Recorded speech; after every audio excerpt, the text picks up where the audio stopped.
Hello बच्चों, हम लोग अपने यूट्यूब प्लेटफॉर्म पर एक और नई क्लास लेकर आ गए हैं। चैप्टर 2 हम लोग कंप्लीट कर चुके थे। आज हम लोग चैप्टर 3 पढ़ेंगे। जैसा कि हमने बताया था आपको कि हम आपके साथ कंटिन्यू जुड़े रहेंगे। चैप्टर 2 ख़त्म कर चुके हैं, चैप्टर 3 आज चालू करेंगे।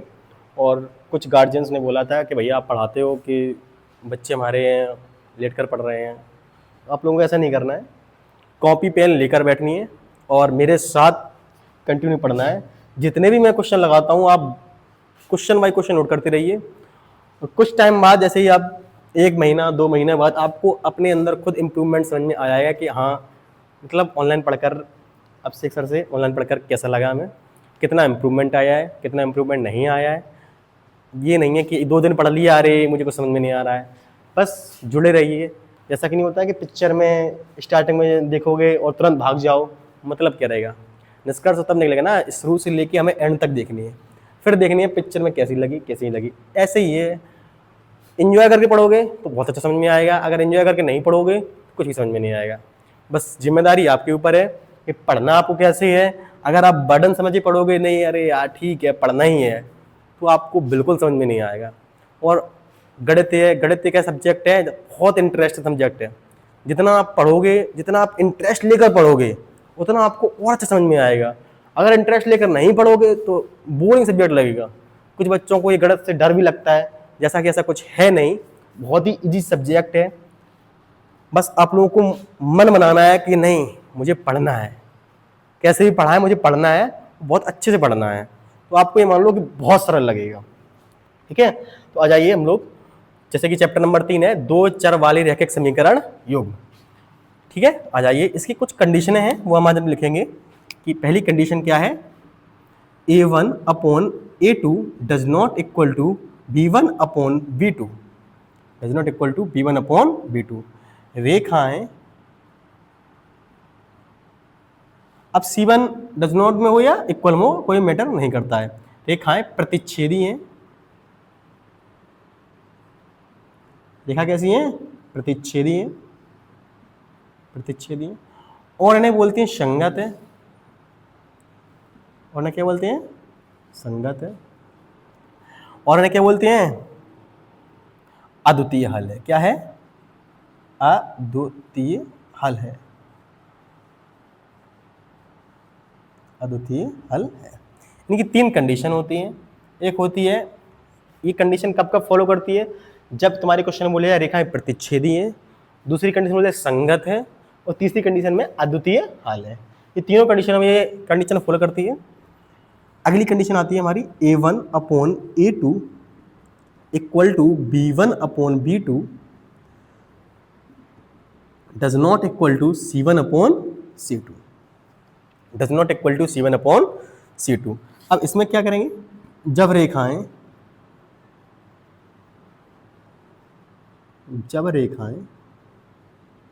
क्या हो, अभी इसमें प्रतिच्छेदी हो गया, हाँ ठीक है। इसमें क्या होता है, रेखाएं समांतर हैं। कैसी होती हैं? समांतर है।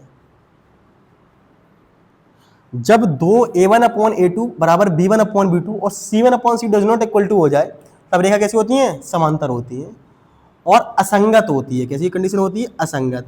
असंगत के लिए कंडीशन हमारी फॉलो करती है, और कोई हल नहीं है। क्या नहीं है? कोई हल नहीं है,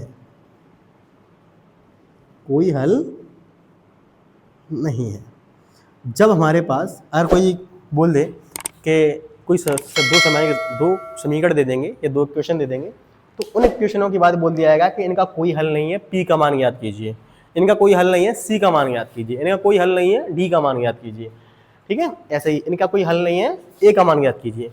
तो वो कंडीशन ये वाली फॉलो करेंगे। ठीक है, तो ये कंडीशन फॉलो करेंगे। अब तीसरी कंडीशन आती है कि a1 upon a2 equal to b1 upon b2 equal to c1 upon c2। ये क्या होती है? जब रेखाएं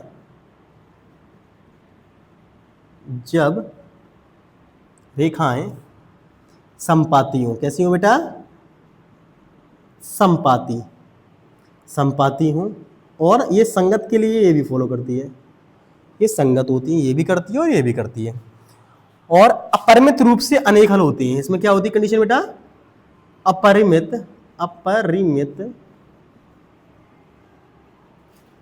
रूप से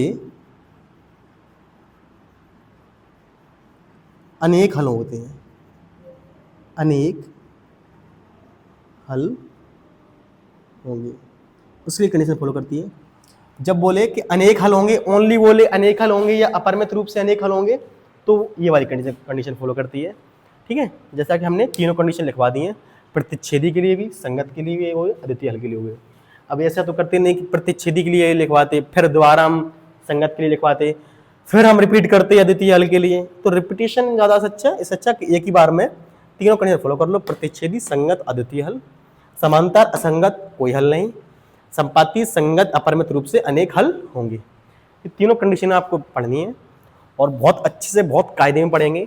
ठीक है, और टेंशन लेने की जरूरत नहीं है, पहले ही कह चुके हैं कि बर्डन लेकर नहीं पढ़ना है, बहुत प्यार से पढ़ना है। ठीक है, तो पॉज करके नोट कर लेना। ठीक है, और हम साफ करने जा रहे हैं। फिर हम लोग क्वेश्चन देखते हैं कैसे सॉल्व करेंगे।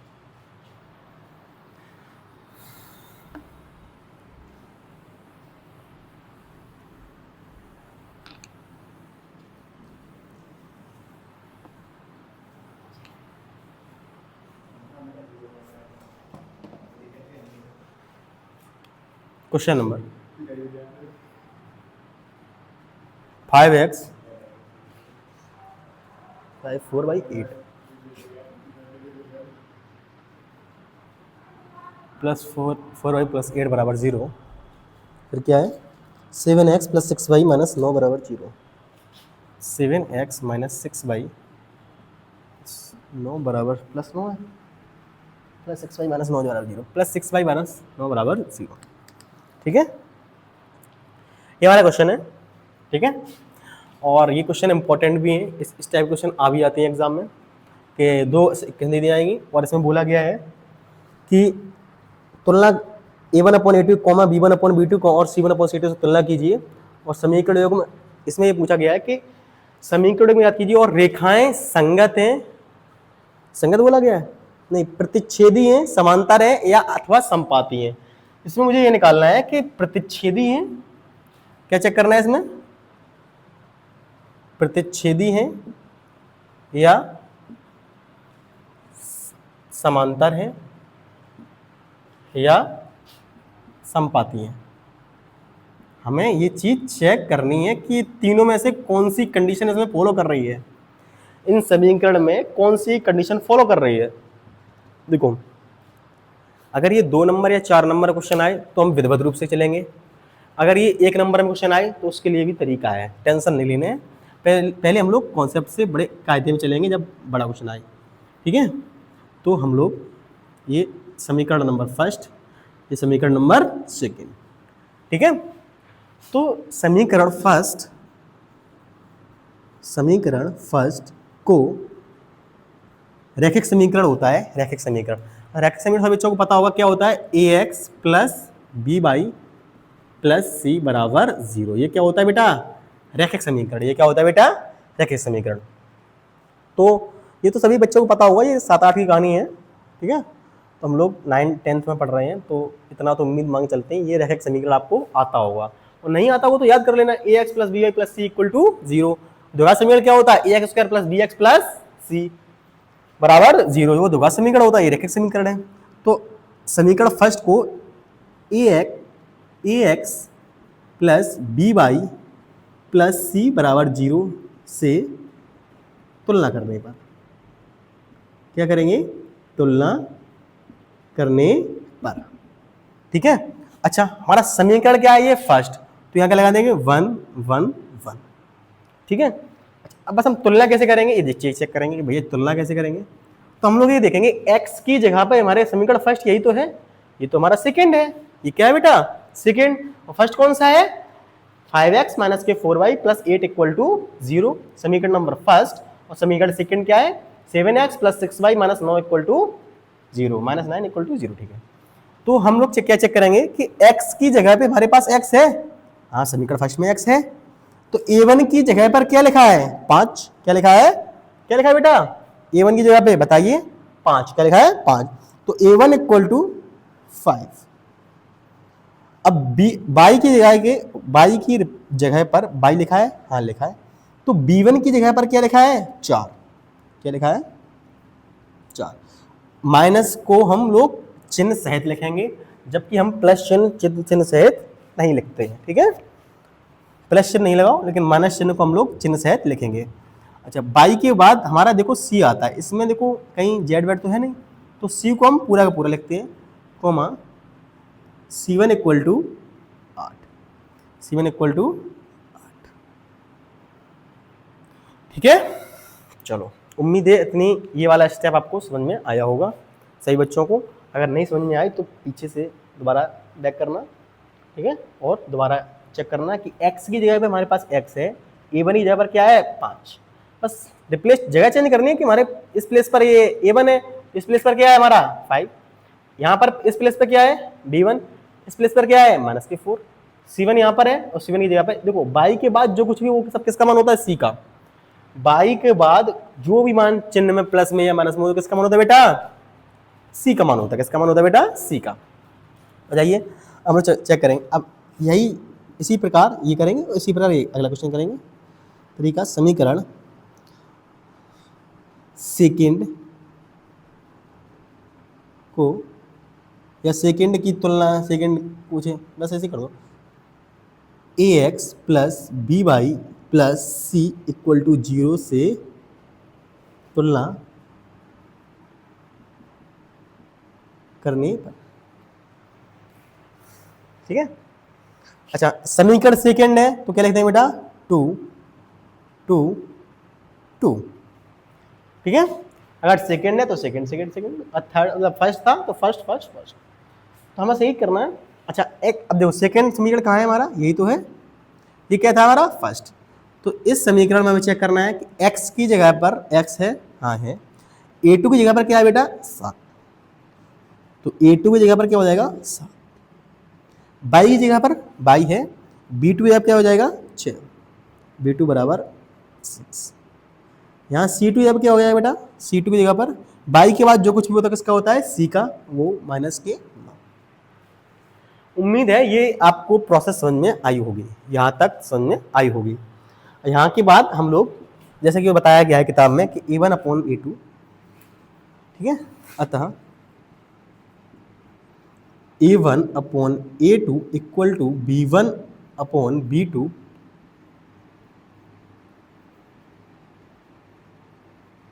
Equal to C1 upon C2। यहाँ तक दिख रहा है?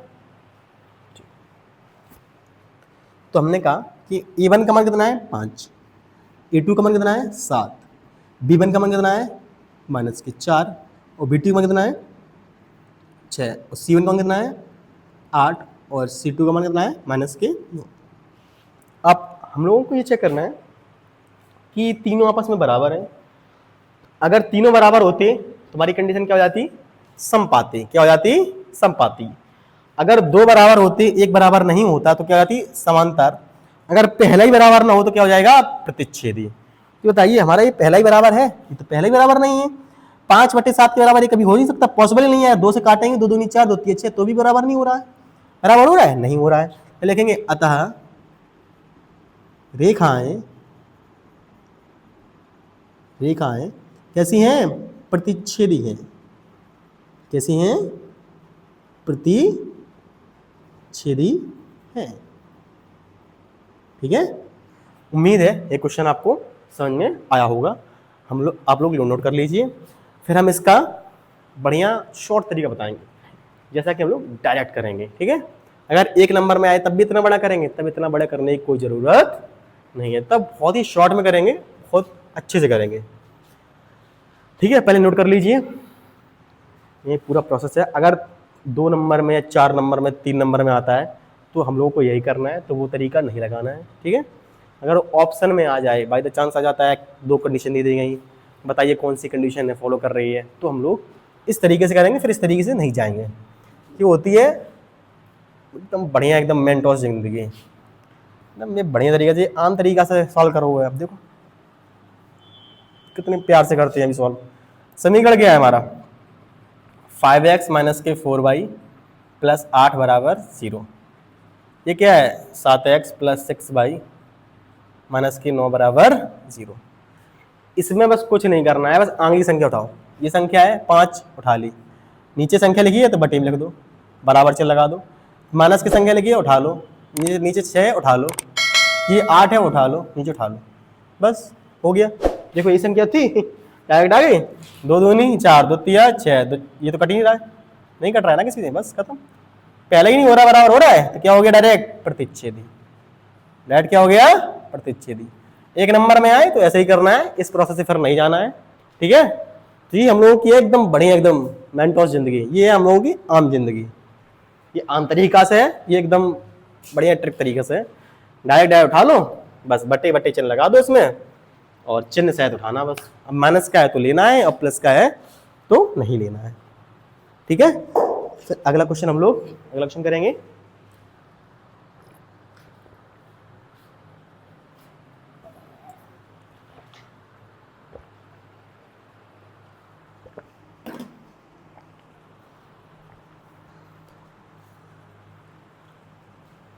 ठीक, आ जाइए। तो इसी में क्वेश्चन कर लेते हैं। जैसा कि अगला क्वेश्चन हमारा है 9x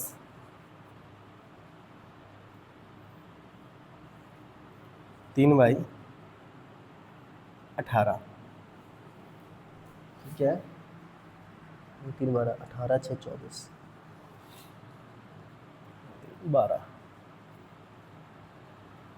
18 6 और 24,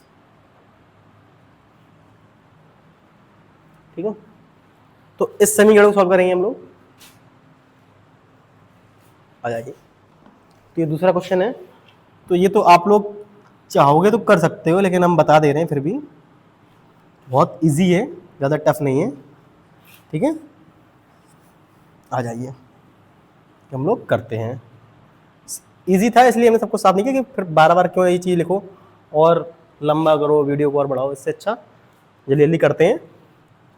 आ जाइए कि समीकरण फर्स्ट की को a1x plus b1y plus c1 equal to 0 से तुलना करने पर x की जगह पर x है, a1 की जगह पर क्या लिखा है 9, a1 बराबर क्या हो जाएगा, y की जगह y है, क्या हो जाएगा b1 की जगह पे 3, c1 की जगह पे क्या हो जाएगा 12, ठीक है बेटा। समीकरण सेकंड को a2x plus b2y plus c2 equal to 0 से तुलना करने पर बताओ a2 की जगह पर, देखो x की जगह पर x है, क्या a2 की जगह पर 18, तो a2 बराबर 18, y की जगह पर y है तो b2 की जगह पर क्या लिखा है 6, और c2 की जगह पर क्या लिखा है 24। तो अतः a1 upon a2 equal to b1 upon b2 equal to c1 upon c2 से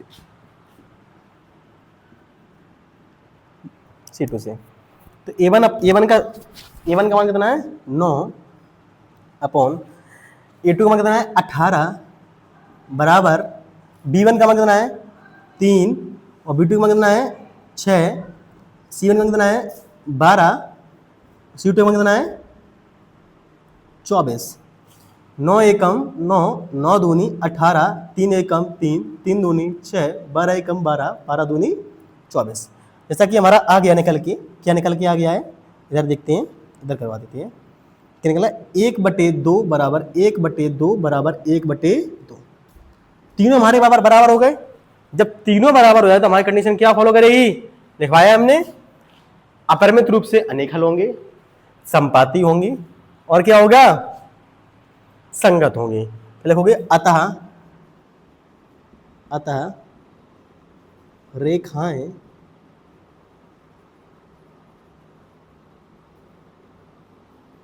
संपाती हैं, रेखाएं संपाती हैं और संगत है।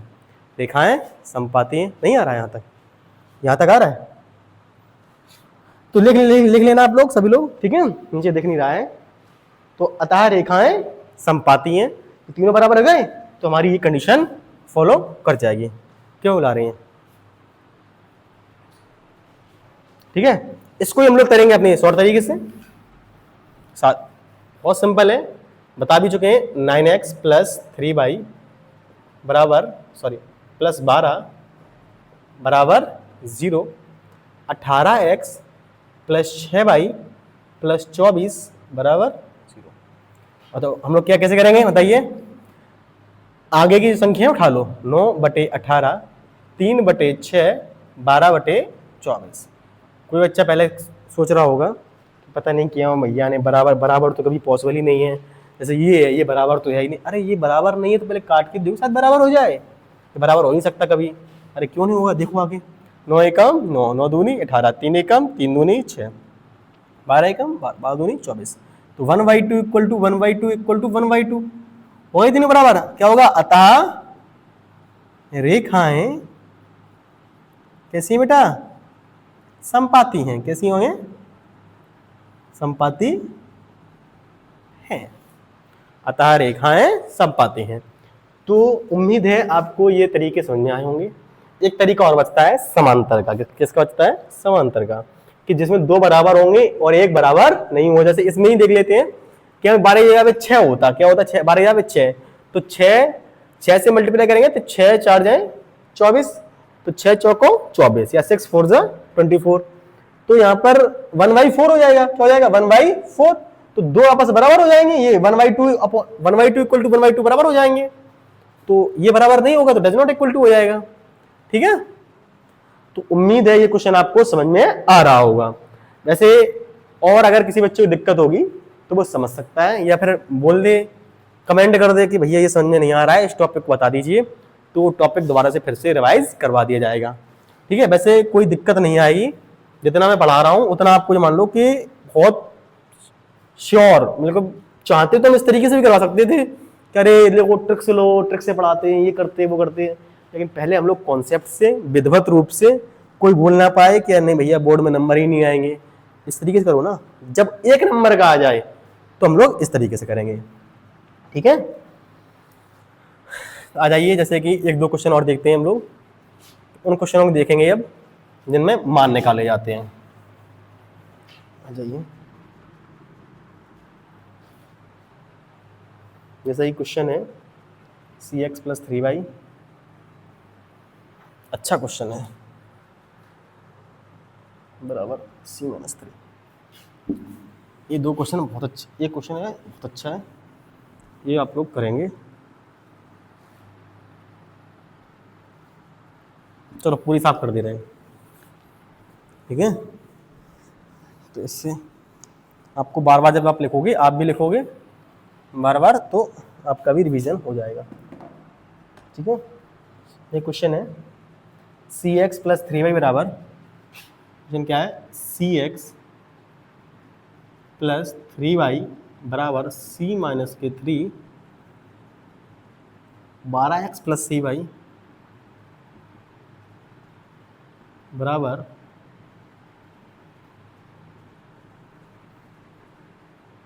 c। इसमें कंडीशन हमें दी गई है कि अपरिमित रूप से अनंत रूप से अनेक हल होंगे। कैसे होंगे, अनेक हल होंगे। इसके लिए हमें कंडीशन दी गई है अनेक हल होंगे। सबसे पहले हमारा समीकरण क्या होता है, ax plus by plus c बराबर 0। तो इसमें बराबर 0 तो बेटा है ही नहीं। सबसे पहले इसमें क्या करेंगे, बराबर 0 करेंगे। तो इस संख्या को जब इस तरफ लेकर आएंगे तो पूरी संख्या ब्रैकेट लगाना और माइनस के संख्या कर दे, प्लस की संख्या थी माइनस संख्या करके बराबर 0 कर लेंगे। इस तरफ इसको भी लेकर आएंगे तो माइनस की संख्या करके ये बराबर 0 कर लेंगे। उम्मीद है ये समझ में आया होगा। ये समीकरण फर्स्ट बन जाएगा, ये समीकरण हमारा सेकंड बन जाएगा। ठीक है, तो वही प्रोसेस चलेगी, समीकरण फर्स्ट की तुलना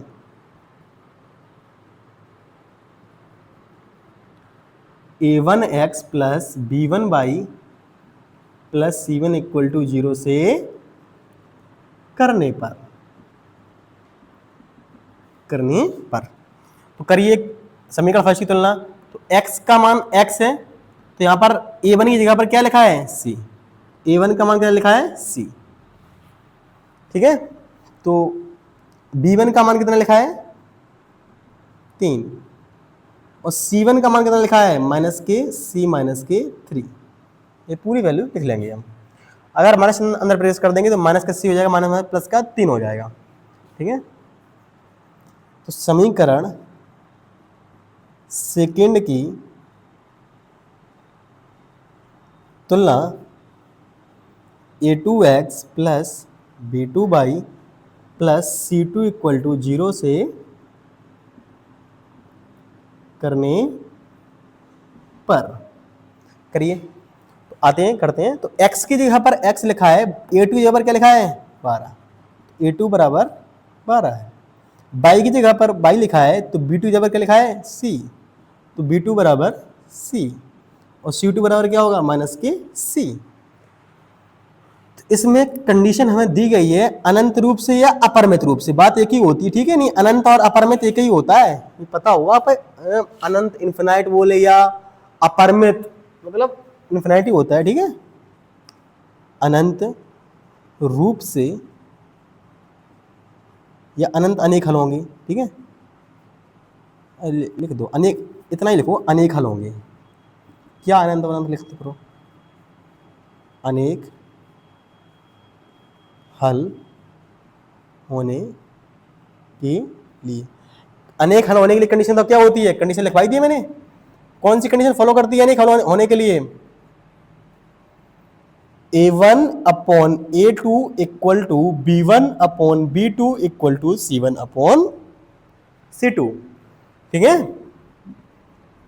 c1 अपॉन c2, ठीक है। तो a1 का मान कितना है बेटा c, क्या है c, और a2 का मान कितना है 12, b1 का मान कितना है 3, b2 का मान कितना है c, और c1 का मान कितना है माइनस के c माइनस के 3, c माइनस के 3 अपॉन c2 का मान कितना है माइनस के c, माइनस से माइनस कैंसिल, तो c का मल्टीप्लाई c में करेंगे तो c स्क्वायर 12 तिहाई 36, तो c बराबर क्या हो जाएगा रूट में 36, तो बाहर निकलेगा प्लस माइनस 6, ठीक है। ये 6 लगाओ चाहे लगाओ कोई दिक्कत नहीं, 6, ठीक है, प्लस माइनस लगाओ या ना लगाओ, तो ये समझ में आया होगा, प्लस माइनस c बराबर 6। तो ये आपको सबसे पहले कंडीशन याद करनी है, सभी कंडीशन आपको याद होनी चाहिए, और कुछ क्वेश्चन आपको होमवर्क दे देंगे, ठीक है। और जैसे भी किसी बच्चे को कोई भी दिक्कत हो तो वो पूछ सकता है, वैसे मुझे समझ में आ रहा है कि इतने में कोई किसी बच्चे को दिक्कत नहीं होगी कि भैया अब इस क्वेश्चन को शॉर्ट में बता दीजिए, लॉन्ग में बता के निकल लिए क्या, शॉर्ट में बताएंगे, टेंशन नहीं लेने का, आ जाइए। तो cx प्लस 3y माइनस के c माइनस 3 बराबर 0, तो ये तभी करना है माइनस की संख्या बराबर 0 कर लेना, ठीक है।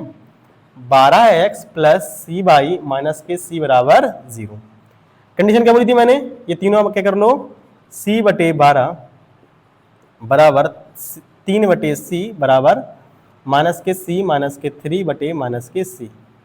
अब ये चेक करना है मुझे कि ये कंडीशन हमें क्या दी गई थी अनेक हल के लिए, क्या दी गई थी अनेक हल, अनेक हल में तो तीनों बराबर ही होती हैं, तुम्हारी सही लिखी है, अगर वो समांतर होता तो यहाँ पे ये कट कर देते, इन दोनों से ले लेती है मान, अगर वहां प्रतिच्छेदी होता तो इसको कट कर देते, तो यहाँ से डायरेक्ट लिख देते और डज नॉट इक्वल टू 1 लिख देते, ठीक है, या परिच्छेद होता या प्रतिच्छेदी, हम परिच्छेद कह रहे हैं, प्रतिच्छेदी होता तो हम यहाँ डज नॉट इक्वल टू कर देते, सी डज नॉट इक्वल टू 6, मतलब सी का मान 6 संभव नहीं हो सकता, बकाया मान सब संभव हो सकते हैं, तो यहाँ पर अनेक हल दिया गया है तो तीनों बराबर लिखेंगे, जैसे तैसे कर देंगे। सी अब देखो तुम यहाँ से भी लोगे तो भी मान सेम ही निकलेगा, अलग नहीं आएगा, और यहाँ से लोगे तब भी वही मान आएगा, तो यहाँ से हम डायरेक्ट सही अच्छा लग रहा, सही लग रहा है तो ले लो, सी का मान सी में किया सी स्क्वायर 12 तिहाई 36, तो सी बराबर 6 आंसर। अगर ये एक नंबर में आता है तो यही करना है, फिर इतना बड़ा प्रोसेस नहीं करना है हम लोगों को, ठीक है। देखो जो बता रहा है वो तरीका बता रहा हूँ ना कि ये शॉर्ट तरीके से है तो आंसर सभी निकलेंगे, ये नहीं है कि एक तरीके से निकल जाएगा दूसरे निकलेगा, फिर वो तरीका क्या मतलब निकला ना, ये शॉर्ट तरीका हो गया, प्रोसेस हो गया, इसमें सब कुछ लिखना पड़ेगा, उसमें से कुछ भी लिखना नहीं है। तो मेरे हिसाब से अगर तुम्हें करना है एक नंबर में आ रहा तो वही करना है, अगर लॉन्ग पूरा मेथड से आ रहा है तो ये तरीका करना है, ठीक है। अगर किसी बच्चे को कोई भी दिक्कत आए तो हम आपसे बोल चुके हैं कि आप लोग कमेंट कर सकते हैं और बता देना है कि भैया ये समझ में नहीं आ रहा है, फिर समझा दिए, हम फिर समझा देंगे, और कोई झिझकने वाली बात नहीं है, तो शर्माओ, अरे नहीं हम नहीं बोलेंगे, कमेंट करने में शर्म आ रही है, ऐसी कोई बात नहीं है, ठीक है।